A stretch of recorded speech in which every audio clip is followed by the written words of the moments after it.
आपल्या भागाचे लोकप्रिय खासदार श्यामकुमार बर्वेजी, माजी आमदार टेक्चर सावरकरजी, प्रसन्ना तिडकेजी, आपले अध्यक्ष रवींद्र गायधनीजी, उपाध्यक्ष देवराजी कुमसरे, किरणजी राऊत, प्रदीपजी चौधरी, सुभाषजी दहेकर, आपल्या सरपंच शिलाताई वांगे, ईश्वरजी चिचगरे, पुष्पाताई गायधने, रवींद्र खापरे, अनिलजी निदान, नरेशजी मोडगरे, रमेशजी चिकटे, चांगूजी तिजारे, मोरेश्वरजी सोरते, रमेशजी कुंभलकर, मुन्नाजी चलसानी, पद्मावती चलसानी, दीपिकाताई पोटबरे, शिवराजजी माथुरकर, राजेंद्रजी जयस्वाल, नितेशजी वांगे, सचिनजी बाळगुदे या ठिकाणी आत्ताच ज्यांनी आपल्याला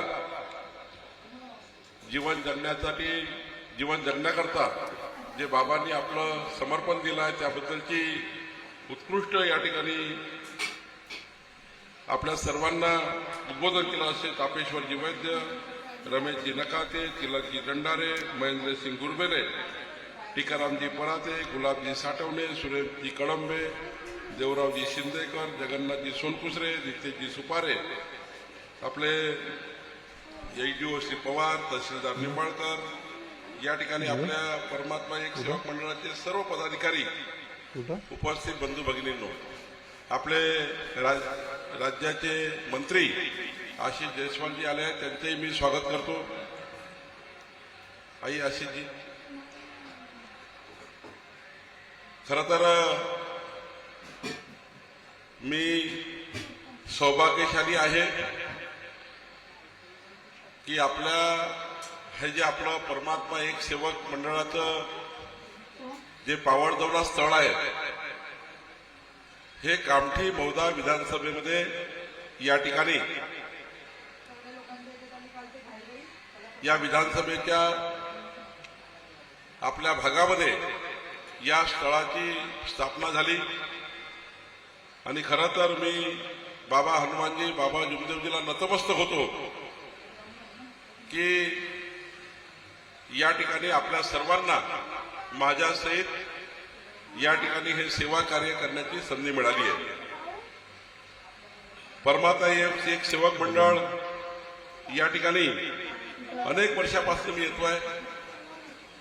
आता तो काळ आठवत नाही. मी 1997 पासून अनेक वेळा मागच्या 27 वर्षापासून आपल्या संमेलनाच्या माध्यमातून अनेक वेळा आपल्याशी संवाद साधला आहे. मला तर या ठिकाणी आपल्या पावडदौऱ्याच्या सरपंच सौ वांगेताई यांचं अभिनंदन करायचं आहे. आमची एक सेवक महिला कशा पद्धतीने हा मार्गाचा त्या ठिकाणी अनुभव, या मार्गामध्ये काय सत्य दडलेलं आहे याबद्दलचं विस्तृत मांडणी आमच्या सरपंचांनी केली. मी त्यांचं खऱ्या अर्थाने अभिनंदन करतो. आपले माजी खासदार कृपाल तुमाने, आमदार कृपाल तुमाने जे आले आहेत, खरं तर या ठिकाणी माननीय तपेश्वर वैद्यजींनी मांडणी केली त्यामुळे मी त्यात अधिक जाणार नाही. पण खऱ्या अर्थाने आज जे लाखो लोक या ठिकाणी आहेत, आपले सेवक बसलेले आहेत, संपूर्ण परिसर हा फुलपाखरासारखा या ठिकाणी प्रत्येक व्यक्ती, प्रत्येक त्या ठिकाणी आपला सेवक येऊन आपल्या बाबा हनुमानजी, बाबा जुमदेवजींचं दर्शन करून आपल्या जीवनाचा मार्ग सुकर करण्याचा प्रयत्न या ठिकाणी करतायत. आणि खरं तर बाबा जुमदेवजींनी शिकवण दिली आहे, जे तापेश्वर वैद्यांनी या ठिकाणी मांडली, आमच्या सरपंचांनी मांडली, ही शिकवण समाजाच्या शेवटच्या व्यक्तीचं कल्याण करू शकतं. आणि त्याचे उदाहरण या ठिकाणी खऱ्या अर्थाने आपल्या सर्वांच्या जीवनामध्ये आहे. या परिसरामध्ये एकही व्यक्ती असा नाही, एकही सेवक असा नाही ज्यांच्या जीवनामध्ये काही ना काही परिवर्तन, जीवन जगण्याचा मार्ग या ठिकाणी मिळाला नाही. आणि म्हणून खरं तर मी नेहमीच सांगतो, एखादी राजकीय सभा घ्यायची असली तर एवढी मोठी बैठक घेण्याकरता एखाद्या पक्षाला लाखो करोड रुपये खर्च आले असते. पण मी रवी गायधनीला विचारलं, आपले अध्यक्ष म्हणाले मी कुणाला निमंत्रण दिलं नाही, मी कुणाला फोन केला नाही, पण बाबा हनुमानजी, बाबा जुमदेवचा हा पुण्य प्रताप आहे. पूर्ण या ठिकाणी लाखो लोक स्वतःच्या व्यवस्थेने या ठिकाणी येऊन बाबा हनुमानजी बाबा जुमदेवचा पुण्य प्रसाद या ठिकाणी घेतात आहे. हे खऱ्या अर्थाने कशामुळे झालं, हे कशामुळे झालं तर बाबा जुमदेवजींनी जे आपल्याला जीवन जगण्याचा मार्ग सांगितला, अमृतमय मार्ग सांगितला, सुवर्ण मार्ग सांगितला, या अमृतमय मार्गामुळे आज आपल्याला ही या ठिकाणी मोठी शक्ती निर्माण झाली आहे. खरं तर या ठिकाणी मला अभिमानाची बाब आहे. मी जेव्हा आलो या ठिकाणी, जेव्हा टर्न झालो, तेव्हा प्रत्येक सेवकाच्या मनामध्ये एक सेवाभाव आपल्याला दिसला, सेवेचं कार्य दिसलं. या ठिकाणी कोणी कोणी काही जरी खरेदी करत असले तरी खरेदी करत असताना प्रत्येक सेवक हा सेवाभावी मार्गाने त्या ठिकाणी वागत होता. खर तर मलाच वाईट, कारण जीवन उद्ध्वस्त झालाय, उद्याचा ठिकाणा नाही आहे, अंधार दिसतोय, कुठं सूर्यप्रकाश दिसत नाही. अशा वेळी जर सूर्यप्रकाश देण्याचं काम कोणी केलं असेल तर बाबा हनुमानजी बाबा जुमदेवच्या या ठिकाणी सहवासातून मिळाला आहे. आणि म्हणून बाबा जुमदेवजी यांच्या सहवासातनं आपल्याला आपल्या जीवनाचा मार्ग त्या ठिकाणी हा सूर्यप्रकाश दिसतोय. खऱ्या अर्थाने हे आपल्या सर्वांकरता अभिमानाची बाब आहे. या ठिकाणी आपल्या सर्वांना माहिती आहे की आपल्याला 4 तत्व, 3 शब्द, 5 नियम आपल्या सर्वांनी वाचून दाखवलेले आहे. तुम्हाला सर्व ज्ञात आहे. पण प्रश्न आहे जो तपेश्वरनी मांडला, आमच्या या ठिकाणी बर्वेजींनी मांडला असेल, सावरकरजींनी मांडला असेल, या ठिकाणी आपल्या सरपंचांनी मांडला, आमचे अध्यक्ष मांडतील, हे सर्व शब्द, नियम, तत्व हे या ठिकाणी केवळ वाचण्याकरता नाही आहे. हे शब्द, तत्व, नियम आपल्या रक्तामध्ये उतरवून आपल्याला आपल्या जीवनामध्ये आपलं आचरण या शब्दाप्रमाणे, तत्वाप्रमाणे, वचनाप्रमाणे करावं लागणार आहे. आणि मला या ठिकाणी खऱ्या अर्थाने मी हे सांगू शकतो की बाबांनी दिलेले शब्द, तत्व आणि नियम जर आपण ज्ञात केले आणि त्याप्रमाणे आपण जीवन जगलं तर या ठिकाणी कितीतरी पिढ्याचा त्या ठिकाणी उद्धार होऊ शकतो. आपल्या 10 पिढ्या या संस्काराला निर्माण होऊ शकतात. खऱ्या अर्थाने आपल्या पुढच्या पिढीला एक नवीन प्रेरणी देण्याचं काम या ठिकाणी होऊ शकतं. मला या ठिकाणी विश्वास आहे की बाबा जुमदेवजी, आपण पूर्ण बाबा जुमदेवजीला घेऊ शकत नाही, त्यांचे आविष्कार पूर्ण घेऊ शकत नाही, पण मला विश्वास आहे बाबा जुमदेवजींनी सांगितलेलं टाचणीवर जरी आपल्या रक्तात आलं तर आपण हे देशाचं चित्र बदलू शकतो. संपूर्ण देश बाबा जुमदेवजीच्या पुण्यप्रतापाखाली येऊ शकतं. इतकं मोठं कार्य या ठिकाणी आपल्याला केलं आहे.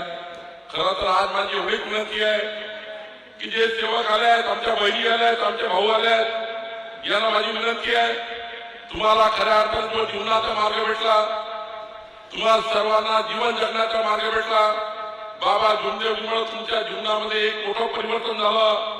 हेच परिवर्तन शेजारच्या घरात झालं पाहिजे. एखादा शेजारी, एखादा व्यक्ती तुमच्या जीवनात असा भेटल, त्याला व्यसन आहे, तो व्यसनाधीन झाला आहे, तो वेगळ्या पद्धतीने बिघडलेला आहे, त्या व्यक्तीला पुढच्या वर्षभरामध्ये एक जरी परिवार आपण बाबा हनुमान बाबा जुमदेवच्या या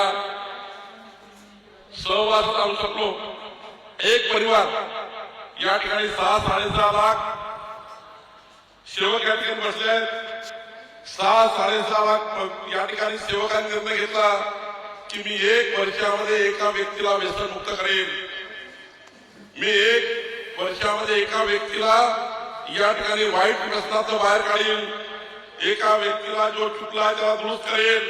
हा जर संकल्प केला तर पुढच्या 10 वर्षामध्ये या महाराष्ट्रातले, या मध्य भारतातले, छत्तीसगडमध्ये, मध्य प्रदेशमध्ये कोटी लोक यातून खऱ्या अर्थाने सुख समाधान प्राप्त करतील.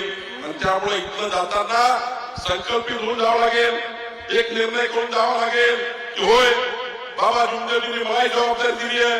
केवळ बाबा जुमदेवजींनी माझा परिवार चांगला करा असत नाही, तर माझ्या जीवनात जो जो परिवार आलाय, माझा शेजारी आहे, त्याचेही जीवन चांगलं करण्याचाही संदेश बाबा जुमदेवजींनी मला दिला आहे. इथनं गेल्यावर बाबा जुमदेवचा संदेश मी पाळीन असाही विचार या ठिकाणी केला पाहिजे, जेणेकरून समाजाच्या शेवटच्या व्यक्तीचं कल्याण करण्याचा मार्ग या ठिकाणी सुकर होईल. मी या ठिकाणी एवढंच सांगेन की आज परमात्मा एक सेवक मंडळाच्या ही जबाबदारी आज आपल्या सर्वांवर आहे. व्यासपीठावरच्या सर्व या ठिकाणी मार्गदर्शकावर आहे. समोर बसलेले अनेक मार्गदर्शक या ठिकाणी आपापल्या भागामध्ये आहेत. व्यासपीठावर आमचे अध्यक्षही आहेत.